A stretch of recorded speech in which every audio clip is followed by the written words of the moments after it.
used this pot in a while, and you can see battle scars there. It's been through a lot. It's a clay pot that's been glazed, and I just thought I'd bring it out today. But in there I've got 2 tablespoons of olive oil. You can use whatever oil you like using, and we're going to start off with some onion.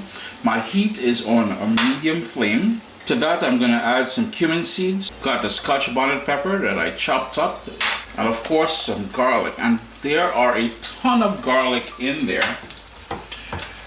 I just think that garlic and lamb goes together. So, and of course, if you're doing a decent curry, you always need garlic in there. However, that is 12 cloves of garlic that I smashed. You can hold back on it, it's totally up to you.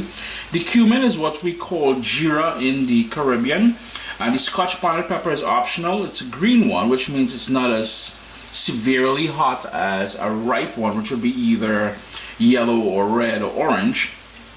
But seeds and everything, which means I'm going to get a fair amount of heat in there. I just believe that a good curry needs to have a sort of a heat element to it. If heat is not your thing, leave that out totally. If you can't source the Scotch bonnet pepper, use whatever pepper that you can source, and or the pepper that you like. You may like Scotch bonnet, you may like habanero, you may like something like a fatale or a scorpion. It's totally up to you. And normally at this point, when we do curry dishes, you and I usually tell you to turn the heat down to low, but I'm not going to turn it down. The whole idea here is to have a sort of a medium flame going, because I want this to sort of really fry up and release all those flavors quickly.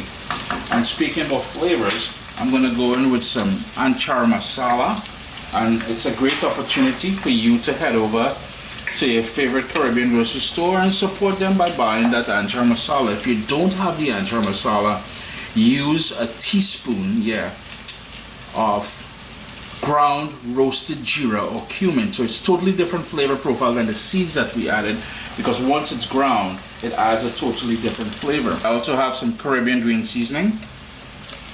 Gonna make sure all of that gets in there, and of course we need to stir that around. It's now time to add the curry powder, and that is 2.5 tablespoons. Use your favorite curry powder, yeah? If you're doing this dish gluten-free, may I recommend that you read the label of the curry powder that you use. If you're not making your own and you're buying the store-bought stuff, there's some decent stuff out there, so don't hate on the stuff from the grocery store. Get something from the Caribbean with a sort of a madras sort of blend. That tends to be, oh man, wicked things, yeah? But anyhow, read the label, because sometimes there's a filler in there, and I just want you to be aware that that filler could potentially be flour. So be mindful of that, yeah? I'm just gonna let this go for about a minute and a half, and this is why I wanted the oil to be hot. That's why we didn't turn the heat down. We kept it at medium, because I want to sort of toast all the spices which makes up that curry powder to release all those wonderful flavor notes. As that curry comes together, I want some tomato in there, and that is a medium tomato that I put a dice to.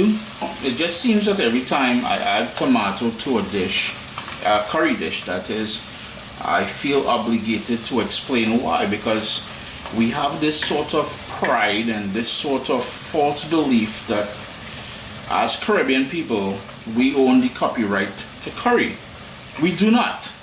I assure you, we do not. We have our own way of cooking it, and I appreciate that and I love that.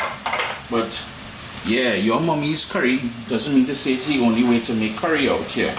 The tomato will bring a sort of acidity to the dish, and when you're cooking, you're looking for balance, and there within that brings you that balance that I just spoke about there. So don't hate on the tomato.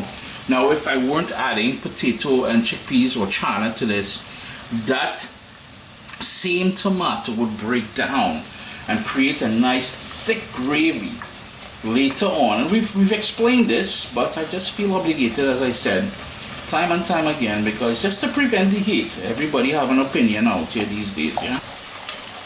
You notice the color got darker, it's starting to clump together, and your entire kitchen should have the lovely aroma of a best curry cooking. Now, remember, if it's winter time and you're in a cold country, the house close up, turn that fan on. You're not trying to wear this on your clothing when you go the road. No. Be proud of your heritage, but don't be proud of that curry smell on your clothes. No. Not on the Subway. Anyhow, I have here 3 pounds of lamb, which I chopped up. It has fat and bones and everything else. It was lamb shoulder that was on sale. I cut it up into about 1.5 inch pieces, and I washed it with the juice of a lemon and cool water. I drained it, and we're just going to turn up the heat to about medium high, and the lamb goes directly into the pot there. We're just going to stir that just to coat the pieces of lamb with that lovely curry base that we created there, and the high heat will sort of sear it and bring another layer of flavor by searing that into the lamb right now, because whatever we do now will have consequences later in the overall flavor of the dish. Fresh ground black pepper. Now, if you wanted to season the lamb in advance and let it marinate overnight, that is totally cool. You will add the salt, the black pepper, Caribbean green seasoning, and the anchor masala. Give that a good mix after you washed it and everything else, and then you wouldn't keep it in the fridge. But you notice, to do it like that, we didn't pre-season it because, you know, I'll be honest with you, because lamb has such a pronounced flavor, marinating it overnight really doesn't add much to it. I much prefer to allow it to slow cook on here and go deep within every ligament and fragment and muscle and protein and everything else of the meat. Yeah,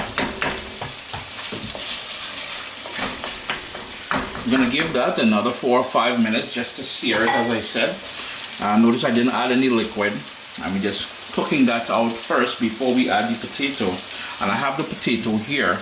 Nice big pieces, they've been quartered. That is 3 large potato, I was going to say tomato. Potato that's been peeled and cut into big pieces. 1 can of chickpeas. And if you saw the curry chickpeas or curry chana video that I did, I like to remove the sort of skin. One of them slipped in there, and I'll show you what I mean.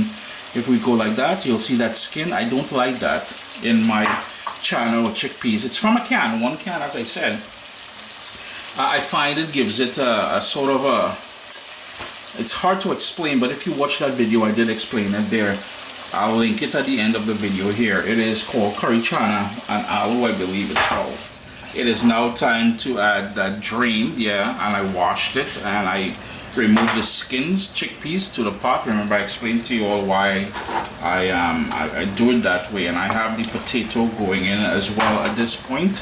What we're gonna do is give that a good stir, and then we need liquid in there, which would be water, to cook it fully.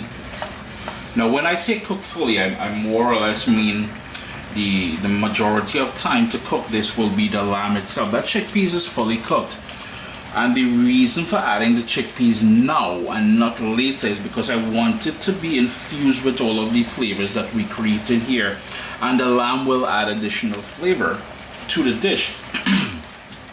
The potato, big pieces, because like I said, I want this to fully cook, and I don't want the potato to overly break down, so I won't overly stir it, but you really want to make sure everything is nice and coated in here. And then we're going to add the water. We're going to bring it up to a boil and let that simmer. But before I do, I have some coconut cream here. I'm just going to tuck that in.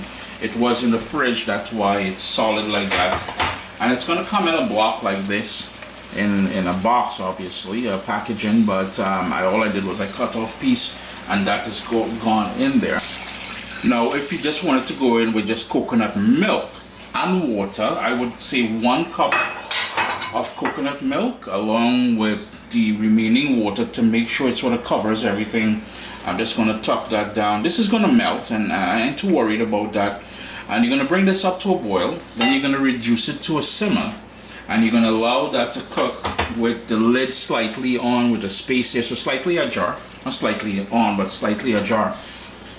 And we're gonna just let that cook. You're gonna stir it every 15-20 minutes or so, and you will keep an eye on the liquid level because you don't want it to dry down before the lamb can take, you know, there are two ways to cook lamb: very quickly or low and slow. And this is the low and slow, or you will end up with chewy lamb. And I don't want you spending that money on that lamb and ending up with something that's reminiscent of your childhood days, chewing gum and blowing bubbles, because it will be chewy, if you understand what I mean. Wrigley's Dentine.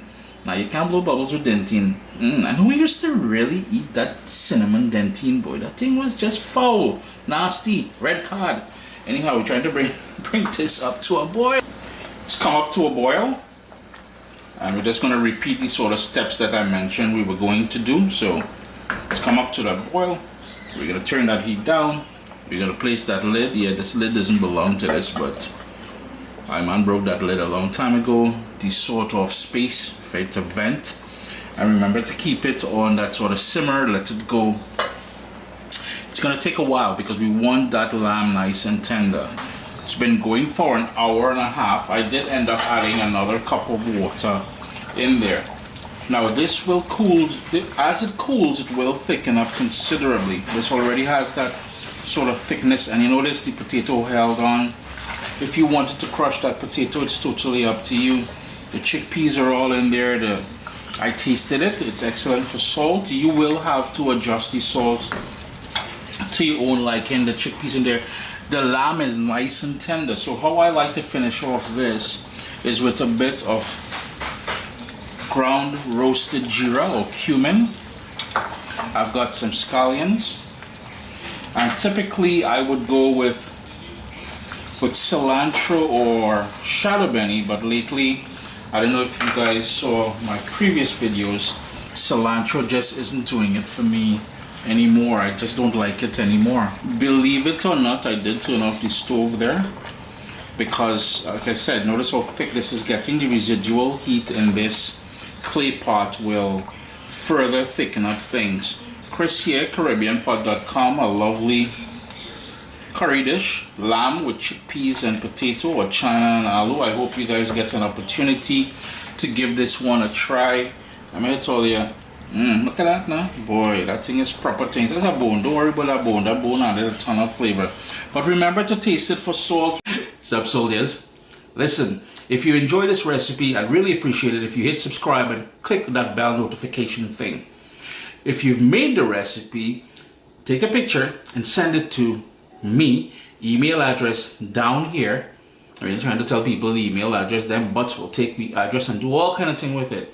And tag me on Instagram at Caribbean Pot. I really appreciate you guys, and thanks for being in my kitchen with me today. Irie. Keep an eye on things as it cooks because you will need to add water. Always a pleasure having you guys here in the kitchen with me, and I do hope you guys get an opportunity, as I said, to give this one a try. Irie.